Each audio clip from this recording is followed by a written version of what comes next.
So my second beer, which arrived, and one I think I'm going to try and do them in order that they arrived, just to give the ones that arrived a bit later a bit longer to settle, is Dad's Ale Black APA. Okay, so I think he's gone for, so he's gone for a 5.4% black IPA.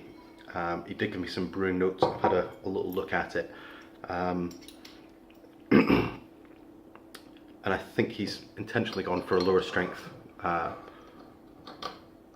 black IPA, just for something a bit more palatable, or a bit more sessionable. It's got a nice little ruby hue to it. See how it looks in the glass. Less of a this there, but nicely carved.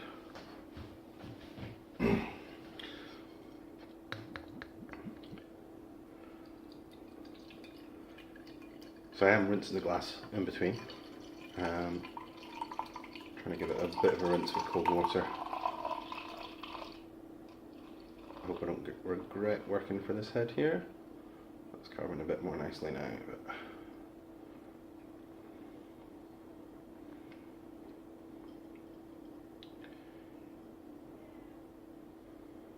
so, nice big solid head there. It's still pouring largely clear.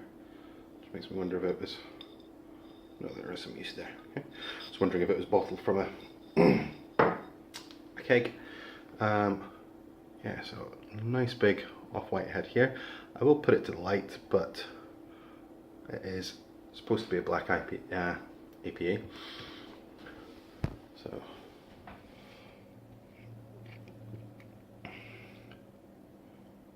yeah, okay, so nothing coming through that. But that is what we're wanting from this style.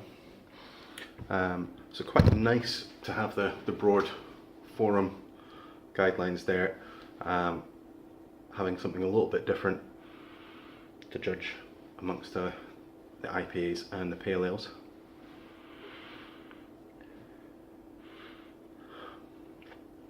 Nothing, maybe a bit of hop character coming through there, but maybe a bit of roastiness from the malt. As I say, I'll check the grain bill afterwards off camera. Don't want to give away his secrets if he's not the winner.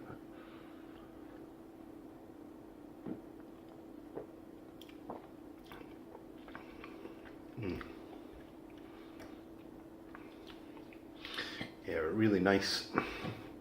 I quite like my black IPAs, and quite similar to how the only one I've made to date turned out.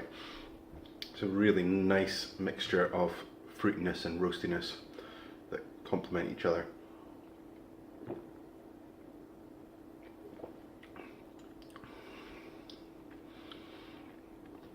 I think he mentions it there. He's got Amarillo, and I want to say there was Mosaic on there as well, which are just really lovely big bold hops, bringing a lot of fruit there. The head's hanging around quite nicely. Lots of lacing on the glass there, and a very enjoyable first few sips there.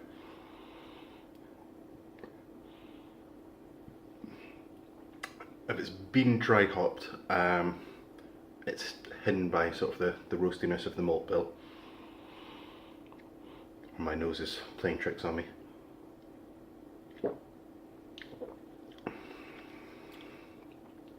But there's loads of really nice fruit flavour initially, which then gives way to a bit of roastiness as you finish it off, and that is a very enjoyable pint.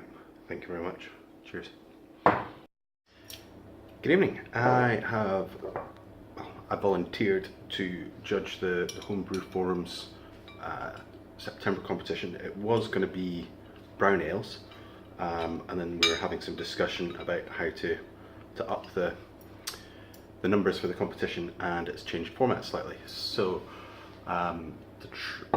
we've widened the categories, and I've ended up judging the American Pale and IPAs, which is great because I'm a huge fan of them, and a bit like the UK Smash Off a couple of months ago, it's really good for me as a brewer to taste some other beers. So slightly different feedback sheet from the Smash Off, but a beer, I think I've had version 2 of this. Dan and I have done a few bottle swaps, and this is his House Pale Ale. I'm pretty sure it was version 2 that I spotted that I had one of his bottles in the shed. So this is a Pale Ale style, 5.1%. Let's get into it. So, really nice hiss. I think I might have missed the gun smoke there. And Dan definitely likes his hoppy beers, and his previous beers I have very much enjoyed. So this is going to be a good one for me to start my feedback sheet on. As I said, it's a little bit familiar. And sorry for the other 7 entries that I'm not familiar with your beers, but hopefully a bit of variety there will help.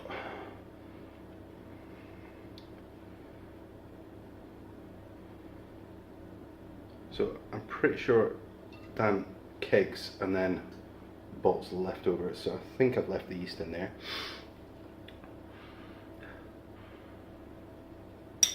I think I had a good guess of what was in there last time. I thought there's some Galaxy in version 2, I'm not sure if I'm getting that in this one. We'll swivel it around, try and get some light in. A bit further. I think I avoided the yeast, but really nice and clear, light. A nice big white head. It looks quite well carved.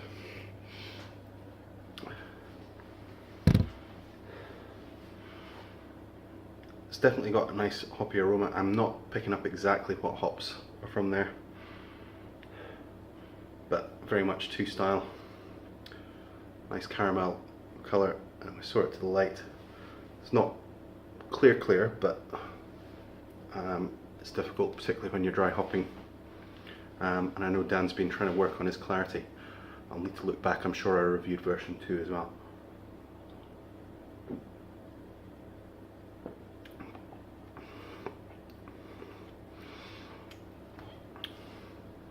Yeah, so really nice, crisp, not overly bitter. I'm always trying to guess the hops, and when it's ones that I've not used regularly, they're a bit harder to do.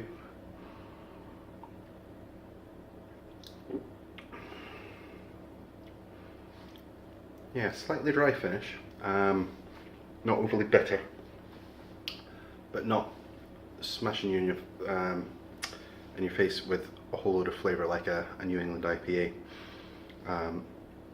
But a really nice thirst quenching,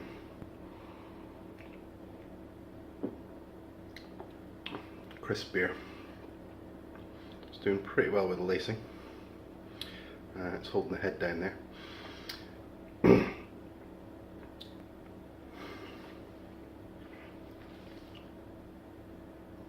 It is a very good beer.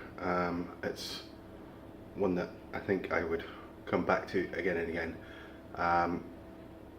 It's not quite hitting Dan's standards of his,